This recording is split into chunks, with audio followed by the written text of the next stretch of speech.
अजय मेरू का सोनार किला, इतिहास और रहस्य की दास्तान, पार्ट 4। तांत्रिक ग्रंथ और प्राचीन शक्ति, ग्रंथ की खोज। आरव ने अपने पास रखी पायल और नोटबुक के संकेतों से पता लगाया कि किले की नींव में एक और गुप्त कक्ष छिपा है। यह कक्ष पूरी तरह भूमिगत था और केवल तांत्रिक ग्रंथों के जानकार ही इसे खोल सकते थे। स्थानीय इतिहासकारों ने आरव को चेताया, जो भी ग्रंथ खुलेगा वो न केवल अतीत की सच्चाई बताएगा बल्कि वर्तमान में भी उसकी ताकत जागृत कर देगा। आरव ने निर्णय लिया। उसने चुपचाप सुरंग की ओर कदम बढ़ाए। सुरंग की दीवारें ठंडी और नमी से भरी थीं। हर कदम के साथ उसे यह महसूस हुआ कि जैसे पत्थर सांस ले रहे हैं। अध्याय 22, तांत्रिक ग्रंथ। सुरंग के सबसे नीचे आरव ने एक छोटे काले पत्थर के चबूतरे पर प्राचीन तांत्रिक ग्रंथ पाया। ग्रंथ चमकदार पीले अक्षरों में लिखा था, जो धुंधले प्रकाश में भी स्पष्ट दिखाई दे रहे थे। ग्रंथ का सार था: 1. किले की नींव बलि और अनुष्ठानों पर आधारित है।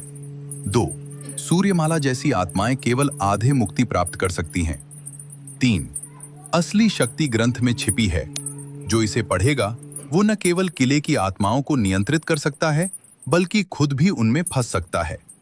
आरव ने महसूस किया, यह कोई साधारण इतिहास नहीं बल्कि एक प्राचीन श्राप और शक्ति का स्रोत था। अध्याय 23, चेतावनी के संकेत। जैसे ही आरव ने ग्रंथ के पन्ने पलटे, सुरंग में हल्की हवा चली। छन छन छन छन घुंघरू की आवाज फिर गूंजने लगी, लेकिन अब अधिक तीव्र और क्रोधित लग रही थी। सूर्यमाला की आत्मा प्रकट हुई, लेकिन इस बार शांत नहीं थी। उसकी आंखों में चिंगारी और गुस्सा था। तुमने ग्रंथ खोल लिया। क्या तुम समझते हो कि यह शक्ति तुम्हारे नियंत्रण में रहेगी? आरव ने कांपते हुए सिर हिलाया। मैं बस सत्य जानना चाहता था। सत्य जानना आसान नहीं है। यह किला केवल इतिहास का गवाह नहीं, यह शक्ति का गढ़ है, और अब तुम भी इसके हिस्से बन गए हो। अध्याय 24, किले का जागना।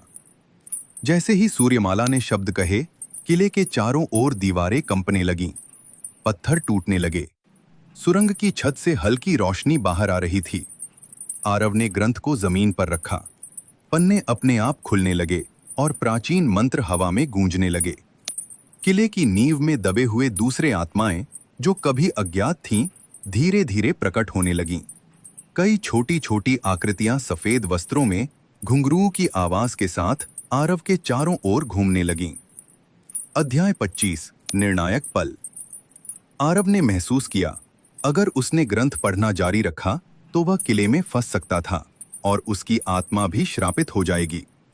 लेकिन ग्रंथ को बंद करने का मतलब था सूर्यमाला और अन्य आत्माएं आधी मुक्ति ही पाएंगी। संसार में इतिहास और रहस्य का यह जटिल संघर्ष आरव के सामने था।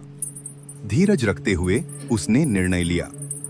ग्रंथ को फिर से भूमिगत कर दूंगा और सुरंग को बंद कर दूंगा।